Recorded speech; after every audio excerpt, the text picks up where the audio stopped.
মাজারের সুরক্ষা না দিয়া আপনি মাজার আগুন ধরাই দিবেন, বাইরে জুতা লইয়া মেহরাবের উপরে উঠা কুমান শুরু করবেন, মন্দির পাহারা দেন, আল্লাহর ওজনে মাজার ভাঙেন। আই হগাদের কুতকুতি গো। আল্লাহর ওলির কবরকে কেন্দ্র করে কেউ যদি শিরিক করে, কেউ যদি বেদাত করে, কেউ যদি আল্লাহর ওলির কবরকে কেন্দ্র করে মেলা বসায়, এই শিরকের বিরুদ্ধে আমরা, এই বেদাতের বিরুদ্ধে আমরা, এই মেলার বিরুদ্ধে আমরা, এই গাঁজা সেবনের আসরের বিরুদ্ধে আমরা আগেও ছিলাম, এখনো আছি, ভবিষ্যতেও আমাদের অবস্থান পরিষ্কার। শিরিক, বেদাত, কুফর, গাঁজা ইত্যাদির বিরুদ্ধে আমাদের অবস্থান সবসময় পরিষ্কার থাকবে। যদি কোনো উরুসের মধ্যে গাঞ্জা খা, ইডির দৌড়ে গাছ বান্ধা রাহুম। যদি কোনো মাজার মধ্যে বাবাই আবার ট্যাবলেট খা, গাছ বান্ধা রাহুম। মাজার মধ্যে যায় যদি কেউ সেজদা দেয়, গাছ বান্ধা রাহুম। মাজার যায় শরীর বহির্ভূত কোনো কাজ করে, মেলা জমায়, নারী পুরুষের অবাধ বিচরণ করে, ওকে দুর্নের গাছ বান্ধা রাহুম। আইন আমরা সবাই মিললাম মাজারটার সুরক্ষা দেই। ওলি আল্লাহরে শুধুমাত্র আমরা ভালোবাসে না, হিন্দুরা পর্যন্ত ওলি আল্লাহরে সম্মান করে। আমরা দেশে বহুত হিন্দুরা যাই দেখেন খাজা করিবেন ওদের মাজারে, তারা নিজের সবুজ গিলাপ দিয়া তারা উদ্বোধন করতেছে। এরা কিতাব হয়েছে আমি জানি না, কিন্তু হিন্দুরা ওলি আল্লাহর মাজারে যা। আপনি মুরব্বীরা আপনারা দেখেন না? জানেন? জানি জানি জানি জানি। তাইলে ওলি আল্লাহর মাজারে যারা আঘাত করতেছেন, সাধারণ পাবলিক, হিন্দু, খ্রিস্টান, বুদ্ধ, সকল ধর্মের সেন্টিমেন্টাল আপনি আঘাত করতেছেন। এই জন্য ওলি আল্লাহর বিরুদ্ধে অবস্থান নিয়ে এই দেশে কখনো শান্তি আসতে পারে না। এই জন্য বলছি উহু উহু যে কইছি, এমনি কইছি না, চিন্তা করে কইছি। আমরা কিচ্ছু করতে না, আল্লাহর পক্ষ থেকে গজব আসবো। বাজান আমার রাগ বেশি, আমার বাইতে বুঝাইছে চিল্লেন না, আমি আসলে বাদ দালাইছি, আমার খুব সেদ বেশি, আমার খুব খারাপ লাগে বাজান। জান না কেমনে এই দেশে যদি ওলি আল্লাহ না হইতো আমরা অবস্থাটা কি তৈলিলে? হ্যাঁ, 360 আউলিয়া কি বংশ লয়ে আইছে এই দেশে? বংশ লয়ে আইছে? এই ভারতীয় মহাদেশে ইসলাম আসছে ওলি আল্লাহর মাধ্যমে। তো ওই ওলি আল্লাহর মাজার ভাঙ্গা সমান করে আপনি কইতাছেন শিরিক মুক্ত, বন্ড মুক্ত, শিরিক মুক্ত। মাজার বাংলে শিরিক মুক্ত হয়ে যাবো গা? আপনি মাজার বাংলো কি গাঞ্জা খাওয়া বন্ধ হয়ে যাবো গা? আপনি দেখতেছেন যে ওই মাজারের মধ্যে কেডা লম্বা চুলমুল লাগায় কোনাত গিয়া কিতা খাইতেছে না খাইতেছে ইডি দেখতেছেন। আর বাংলাদেশের ভিতরে যে বহুত এই গডফাদাররা, বাবার ইয়াবার সালান কারবারের যে গডফাদাররা ব্যবসা করতেছে, হিট যাইতেরেন না, কেসিনোতে যাইতেরেন না, মদের বারের হেন যাইতেরেন না, সিনেমা হলে যাইতেরেন না, কত জায়গা দিয়ে কত সামাজিক কাজ চলতেছে, পতিতালে যাইতেরেন না, হিডি দিয়ে যান না। ওলি আল্লাহর দিকে এত এত সমস্যা কিনলে গা? ও বুঝতে পারছি, ওলি আল্লাহদেরকে আপনারা দুশ্মন মনে হয়। তবে মনে রাখেন, ওলি আল্লাহর বিরুদ্ধে গেলে খোদার গজব আসমান থেকে নামব। শেষ কথা, আখিরি কালাম, শেষ কালাম, এখনো সময় আছে। যতটা মাজার ভাঙছেন সুন্দর করে বানাই দেন, আমরা সহযোগিতা করুন। এবং আজকে থেকে সামনে ওলি আল্লাহর মাজার ভাঙ্গার দুঃসাহস করবেন না। আর প্রত্যেকটা ওলি আল্লাহর দরবারে যে খাদেমরা আছেন, আমি খাদেমদেরকে পরিষ্কার করে বলে দিয়া যাই, আপনারা আগামীকালই কমিটি করুন। মাজার নেশামুক্ত, ইয়াবামুক্ত, অসামাজিক কার্যক্রম মুক্ত।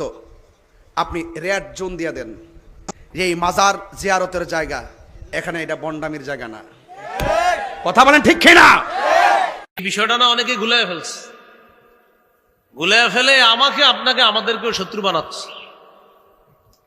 আমাদেরকে কেমন জানি বুঝাইতে চাইতেছে যে আমরা শত্রু, আমরা সম্প্রীতি চাই না, এমনটা বুঝায়। এরকম একটা ভাবসাব।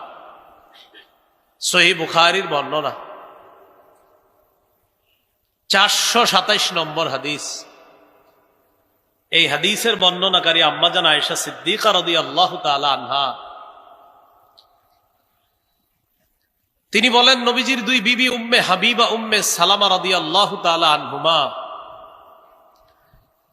তারা দুইজন হাবশায় একটা গির্জা দেখছে। গির্জা, ফিহা তাসাবির, গির্জার মধ্যে অনেকগুলা ছবি দেখছে। ছবি, গির্জা বলতে আমাদের মাথায় কি আসে?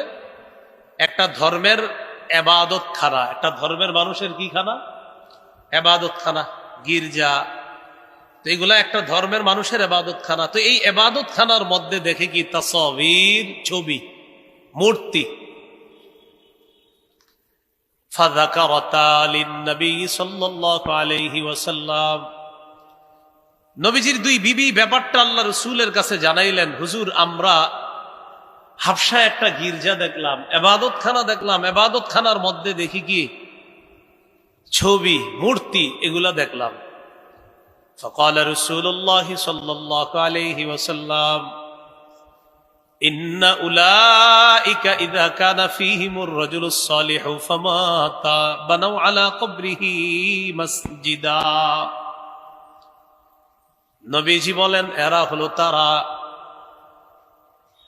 একদল মানুষ ছিল তাদের মাঝে কোনো ভালো মানুষ যখন মারা যায়, মারা যাওয়ার পর ওই ভালো মানুষটা যেখানে কবর দেয় কবরের উপর তারা একটা সেজদার স্থান বানাইতো, নাউজুবিল্লাহ, যেখানে কবর দিস উপরে একটা সেজদার স্থান বানায়। ওয়াসাওয়ারু ফীহি তিলকা সুওয়ার, ওই মানুষগুলা আল্লাহর ওলি মারা যাওয়ার পর কবরের উপরে একটা সেজদার স্থান বানিয়েছে, আর ওই সেজদার স্থানের ভিতরে নিচে আল্লাহর ওলির কবর, আর উপরে ওই সেজদার যেই জায়গায় দেয় সেখানে হলো আল্লাহর ওলির মূর্তি। তাহলে নিচে আল্লাহর ওলির কবর, উপরে হলো এবাদতখানা, আর এবাদতখানার ভিতরে আল্লাহর ওলির মূর্তি ছবি। নবীজি বললেন উলাইকা শিরারুল খালকি ইনদাল্লাহি ইয়াউমাল কিয়ামাহ, এরা হলো কিয়ামতের ময়দানে সবচেয়ে নিকৃষ্ট জাতি হবে, কিয়ামতের ময়দানে সবচেয়ে নিকৃষ্ট জীব হবে তারা যারা আল্লাহর ওলিদের কবরের উপরে সেজদার স্থান বানায়, আবার যদি এটার মধ্যে মূর্তি বসায় তারা হবে সবচেয়ে নিকৃষ্ট জাতি। এজন্য মূর্তি ইত্যাদি এগুলা ইসলাম সমর্থন করে না। আমাদের ইবনে শাইখুল হাদিস উনি মাত্র একটা মূর্তি ভাঙতে চেয়েছিলেন, আল্লাহর কি কুদরত, 90 ভাগ মূর্তি এখন আল্লাহ ভেঙে দিচ্ছে। উনি মাত্র কয়টার ব্যাপারে বলছিল? একটার ব্যাপারে বলাতে বেচারারে 3 বছর রাখছে ভিতরে। তো আল্লাহর কি কুদরত, এই জন্য অহংকার না করা।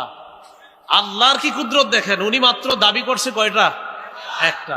এখন আল্লাহ তাআলা এত খুশি করে দিছে মুসলমানদেরকে যে উনি দাবি করছে একটা, শুনলা না কথাটা, যাও এখন 90 ভাগ শেষ, 10 ভাগও থাকবে না ইনশাআল্লাহ।